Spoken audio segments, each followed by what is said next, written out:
Everyone, आज का मेरा स्टैटिस्टिक्स का लेक्चर जो है क्वार्टर डेविएशन के ऊपर है। ये अगला चैप्टर स्टार्ट हो गया है, चैप्टर नंबर 4 स्टैटिस्टिक्स का, फर्स्ट ईयर का भी, सेकेंड बीएससी का भी ये चैप्टर 4 है। उसमें जो टॉपिक्स हैं उसके मुताबिक ही मैं कुछ चीज़ें करवा रहा हूँ। ये बीएस में भी आती हैं, बीएस प्रोग्राम के किसी भी केमिस्ट्री है, जोलॉजी है या मैथ्स है, उनके अंदर भी। तो आज का जो लेक्चर है उसके ऊपर क्वार्टाइल डेविएशन करूँगा और कोफिशिएंट ऑफ क्वार्टाइल डेविएशन पे और फॉर अनग्रुप डाटा का क्वेश्चन करूँगा जी। सबसे पहले हम देखेंगे इसके फार्मूले। इसे इसे सेमी इंटर क्वार्टाइल रेंज भी कहा जाता है। इसे क्या कहा जाता है? सेमी इंटर क्वार्टाइल रेंज भी बोलते हैं। ठीक है जी। सेमी का मतलब क्या होता है? हाफ। इंटर का मतलब इंटर क्वार्टाइल, क्वार्टाइल्स के दरमियान जो है रेंज, उनके दरमियान जो रेंज आएगी, यानी कि अपर क्वार्टाइल में से लोअर क्वार्टाइल माइनस करेंगे और उसको हाफ कर देंगे, उसे क्या कहा जाता है? सेमी कहा जाता है। इसलिए इसे सेमी इंटर क्वार्टाइल रेंज भी कहा जाता है। ठीक है जी। अच्छा, अब हमने क्या करना है जी, अब इसका फार्मूले बताता हूँ। For ungroup data, group data एक जैसे ही होते हैं, क्योंकि वो ग्रुप डाटा अनग्रुप डाटा जो होगा उसके अंदर क्वार्टाइल्स के Q1 Q3 फाइंड करने का तरीका कर वही जो हमने पिछले वीडियोस में सुना है। तो सबसे पहले देखो, क्वार्टाइल को QD से ज़ाहिर करते हैं, तो क्या होगा? फार्मूला Q3 माइनस Q1/2 होगा। इस तरफ हमने लेना कोफिशिएंट लेना है इसका, coefficient of quarter deviation. Coefficient of quarter deviation क्या होगा? कोफिशिएंट ऑफ QD क्या होगा? ऊपर क्या करेंगे हम? माइनस करेंगे। Q3 Q1 आएगा ये वाला, ओवर Q3 प्लस Q1 आएगा। ये था इसका फार्मूला जी, क्वार्टर डेविएशन और quarter coefficient of quarter deviation का। अब एक क्वेश्चन करते हैं फॉर अनग्रुप डाटा का है। Find quarter deviation and coefficient of quarter deviation from the following data. ये हमें डाटा दिया गया है, हमने इसका क्या करना है? Coefficient of quarter deviation find करना और क्वार्टर डेविएशन फाइंड करना है। सबसे पहले देखें जी, हम क्या करेंगे? इसका डाटा को लिख लेंगे, अरेंज करके लिख लेंगे। रे डाटा लिखेंगे पहले। अरे डाटा क्या होगा? जिसे आपको पता है कि डाटा को सबसे पहले अरेंज करना होता है। यहाँ पर देखिए डाटा ऑलरेडी अरेंज है, 10, 12, 18, 23, 26, 28, 29, 31, 41, 45, 65, 70, और ये ऑलरेडी अरेंज है। हम ऐसे ही लिख लेते हैं, 10, 12, 18, 23, 26, 28, 29, 31, 41, 45, 65 और 70। ठीक है। अब हमने क्या करना है कि अब सबसे पहले हम क्या करेंगे? इसका क्वार्टाइल डेविएशन फाइंड करेंगे, यानी क्वार्टाइल्स फाइंड करेंगे। यहाँ फार्मूला लिख देता हूँ मैं क्वार्टाइल का। तो फार्मूला क्या होता है क्वार्टाइल डेविएशन का? QD का यहाँ लिख लेते हैं हम। तो QD क्या फार्मूला? Q3 माइनस Q1/2 होता है। तो उसके बाद कोफिशिएंट का फार्मूला मैं यहाँ लिखता हूँ जाके, ताकि Q1 और Q3 यहाँ फाइंड कर दूँगा। तो coefficient of QD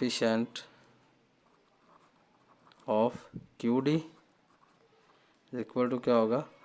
Q3 minus Q1/Q3 plus Q1।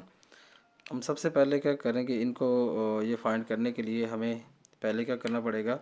Q1 और Q3 फाइंड करना पड़ेगा। सबसे पहले यहाँ पर Q1 का फार्मूला लिखूँगा मैं। Q1 is equal to value of 1 into N plus 1/4 observation, जो हमने अभी पिछले लेक्चर में सीखा था इसको फाइंड करने का, Q1 को। तो अब हम करते हैं जी इसको। अब यहाँ पर देखो वैल्यूज़ पहले काउंट कर लो। N हमारा क्या बनता है? 1 2 3 4 5 6 7 8 9 10 11 12। यहाँ पर लिख लेता हूँ N इज इक्वल टू, हमारे पास क्या है? 12 है। ठीक है जी। अब यहाँ पुट कर दो जी, ये एज इट ही आएगा। 1 की जगह ना लिखो, बात एक ही है। 12 प्लस 1/4 ऑब्जर्वेशन। अब सबसे पहले देखो इसको डिवाइड करो, प्लस करके कितना बनेगा? 13 बनेगा।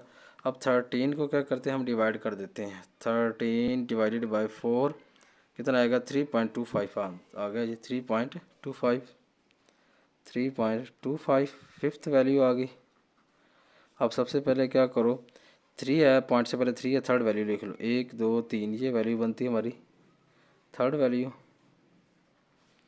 18 प्लस ये पॉइंट के बाद वाला 0.25 और इस थर्ड के बाद फोर्थ है, फोर्थ में से थर्ड को माइनस करेंगे, 23 माइनस 18। अब यहाँ पर क्या होगा, इसको माइनस करके मैं डायरेक्ट का आंसर यहाँ पर लिखूँगा इसका। क्या जी हमारे पास जी 23 माइनस 18 और मल्टीप्लाई बाय 0.25, फिर प्लस करेंगे 18, कितना आंसर आ गया जी 19.25। इसका आंसर कितना आ गया 19.25 हमारे पास क्या आ गया Q1। अब नेक्स्ट हमने क्या फाइंड करना है, Q3 फाइंड करना है। तो पहले Q3 का फार्मूला लिख लें हम यहाँ पर। Q3 is equal to value of 3 into n+1 over fourth observation. ठीक है। अच्छा, जब हम क्या करते हैं कि सबसे पहले यहाँ वैल्यूज पुट करते हैं n की, तो n की वैल्यू हमारे पास क्या होगी जी, ये एज इट ही आएगा, ये चलता जाएगा, ये भी आएगा। Of value of 3 into n हमारे पास कितना 12 प्लस 1 ओवर फोर्थ ऑब्जर्वेशन। देखो जी अब हमारे पास ये कितना आएगा 13 आएगा ना, 12 प्लस 1 13, 13 मल्टीप्लाई बाई 3 करें कितना आएगा 39, 39 ओवर 4 ऑब्जर्वेशन। ठीक है जी, ऑब्जर्वेशन जो है। अब क्या करते हैं जी 39 को 39 डिवाइडेड बाई 4 तो कितना आ गया 9.75। क्या आंसर आया जी 9.75 ऑब्जर्वेशन। अब क्या पहले नाइन्थ वैल्यू लो, नाइन्थ वैल्यू कौन सी बनती है 4, ये थी 5 6 7 8 9, ये क्या है नाइन्थ वैल्यू आ गई, ये हमारे पास 10th वैल्यू आ गई। अब हमने क्या नाइन्थ वैल्यू लिखी, नाइन्थ वैल्यू कितनी 41 प्लस ये पॉइंट के बाद 0.75, फिर हमने क्या करना 10th में थे नाइन्थ वैल्यू का करो माइनस कर दो कितना, यानी कि जो वैल्यू यहाँ पर आई नाइन्थ आई थी, नाइन्थ को कहने इससे अगली वैल्यू कौन सी 10th वैल्यू में से इसको क्या करो माइनस करो, ये 41 को। नेक्स्ट वैल्यू हमारे पास कितनी 45 है, 45 माइनस ये 41। लो जी यहाँ पर अगर अब यहाँ पर डायरेक्ट आंसर लिख लो तो मेरा ख्याल है कि फर्ज नहीं होना चाहिए। तो 45 minus 40, 45 minus 41 equal multiply by 0.75 और प्लस करेंगे 41 तो कितना आ जाएगा जी 44। इसका आंसर आ गया। क्या आंसर आ गया जी 44 हमारे पास क्या आ गया Q3 आ गया। लो बच्चों Q1 भी निकला है, Q3 भी निकला है। अब ये वैल्यूज़ क्या करेंगे हम यहाँ पुट कर देंगे।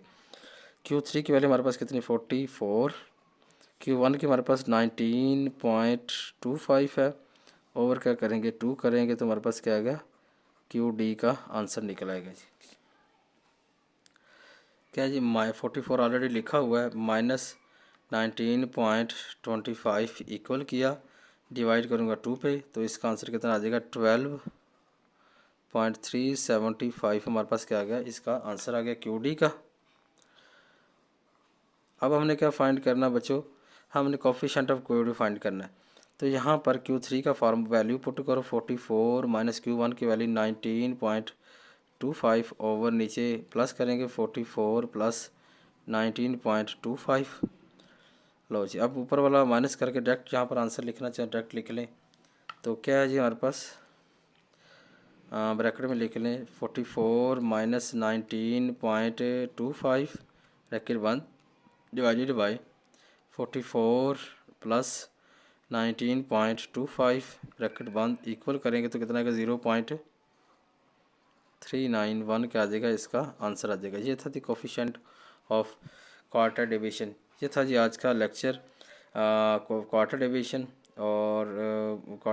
और उसके साथ क्या कोफिशिएंट ऑफ क्वार्टर डिवीजन। उम्मीद है बच्चों कि आपको समझ आई होगी। फिर भी इसमें कोई डाउट हो तो आप शेयर करें। मिलेंगे इंशाल्लाह नेक्स्ट लेक्चर में। अपना ख्याल रखिएगा। अल्लाह हाफिज़।